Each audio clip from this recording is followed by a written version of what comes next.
اور یہ ایک دفعہ نہیں بات ہوئی، یہ بنی اسرائیل میں ایک جریج نام کے شخص بھی تھے جو نماز پڑھ رہے تھے، بعض نے لکھا ہے نفل نماز تھی، اماں نے پکارا تو آئے نہیں، تو ماں کے منہ سے نکل گیا تو اتنی دیر تک مرے گا نہیں جب تک کسی بے حیا عورت کا منہ نہ دیکھ لے۔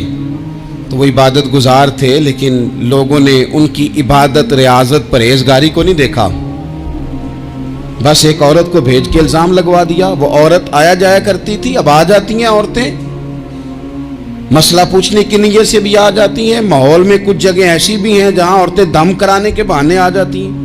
وہ خاتون آتی جاتی تھی اس خانقاہ پہ، آستانے پہ، یہ بخاری میں موجود ہے۔ پھر اس نے کہا میری گود میں جو بچہ ہے یہ انہی کا ہے۔ مجھے بتائیں کیسے بندہ وضاحت دے؟ حالات خراب ہو گئے، لوگ کٹیا جلانے لگے، ماحول اور طرح کا بن گیا۔ میرے نبی پاک علیہ الصلوۃ والسلام فرماتے ہیں پھر اس رب کے بندے نے کہا مالک تو کریم ہے، تیری مشیت کا تقاضا آیا جو میری ماں نے جملے بولے تھے، پر اب میں وضاحت دینے کے قابل نہیں رہا، اب تو ہی کرم کرے گا تو دروازہ کھلے گا۔ تو وہ چند دنوں کا بچہ پنگوڑے میں بول کے کہنے لگا میں اس درویش کا نہیں، میں تو فلانے چرواہے کا بچہ ہوں، وہ جو بکریاں چراتا ہے۔ رب کی مدد کو پکاریں، اپنے ساتھ اپنے مالک کی مدد کو شامل کریں، تھوڑے رزق پر بھی گزارا اچھا ہونے لگ جائے گا۔ سارے لوگ آپ کو گرانے کی تدبیریں کر رہے ہوں گے اور مالک آپ کو عزتیں عطا فرما دے گا، اس کی بارگاہ سے حکمت کا تقاضا اور ہو جائے گا۔ ہم نے ساری زندگی لوگوں کو راضی کرنے میں گزار دی، ساری زندگی بڑھاپا آ گیا بچوں کو پالتے، اور بچوں نے آخری عمر میں کہہ دیا ابا اگر کوئی ڈھب کا کام کر لیتے تو آج ہمارے دن بھی پھر نہ جاتے۔ ساری زندگی گزار دی بہن بھائیوں کو راضی کرنے میں، ساری زندگی گزار دی ذمہ داریاں اٹھانے میں، ان کو 99 دفعہ دیا، ایک دفعہ نہیں دیا تو انہوں نے کہہ دیا تو نے تو کبھی دیا ہی نہیں، تو تھا ہی نہیں۔ ساری زندگی محلے داروں، علاقے والوں کو راضی کرنے میں گزار دی۔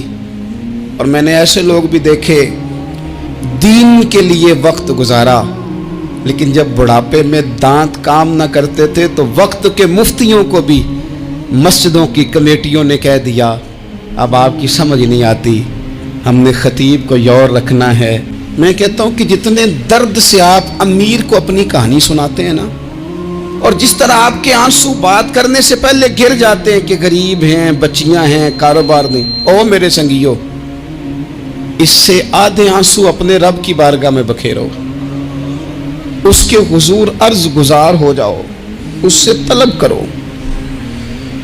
ایک وقت انسان پر زندگی میں ایسا آتا ہے کہ اسے یوں محسوس ہوتا ہے کہ میرا سایہ بھی ذرا سا پیچھے ہٹ گیا ہے، اسے یوں لگتا ہے کہ میں کسی سہارے پہ ہاتھ ڈالتا ہوں تو وہ بھاگ جاتا ہے مجھ سے، لیکن مالک کی بارگاہ ایسی عظیم بارگاہ ہے، رب رسول کے آستانے اتنے بڑے ہیں کہ آپ جب وہاں کشکول طلب دراز کرتے ہیں تو جھولی پھیلانے میں دیر لگتی ہے، ان کو بھرنے میں تو کوئی دیر نہیں لگتی۔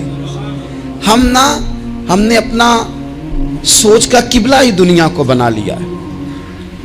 یہ جو اللہ والوں کی مدد ہے یہ تو اللہ ہی کی مدد ہے، لیکن یہ جو سیٹھوں کی طرف توجہ کرنا، نوابوں کی طرف توجہ کرنا، دنیا داروں کی طرف توجہ کرنا اور اپنا مزاج اس طرح کا بنا لینا، یارو گردن کو جھکا دیتا ہے خیرات کا پتھر، جہاں میں مانگنے والوں کے سر کبھی اونچے نہیں ہوتے۔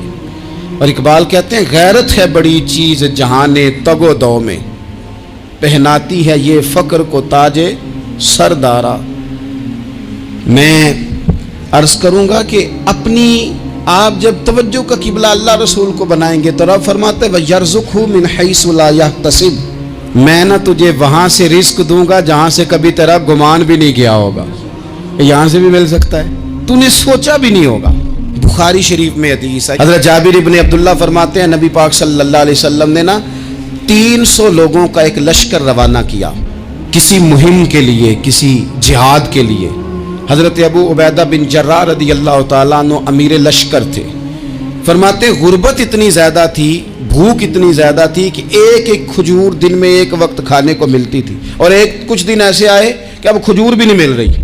فرماتے ہیں اتنی زیادہ بھوک لگی مجاہدین کو 300 بندہ پتے کھا کے گزارا ہونے لگ گیا۔ یہ بخاری میں موجود ہے۔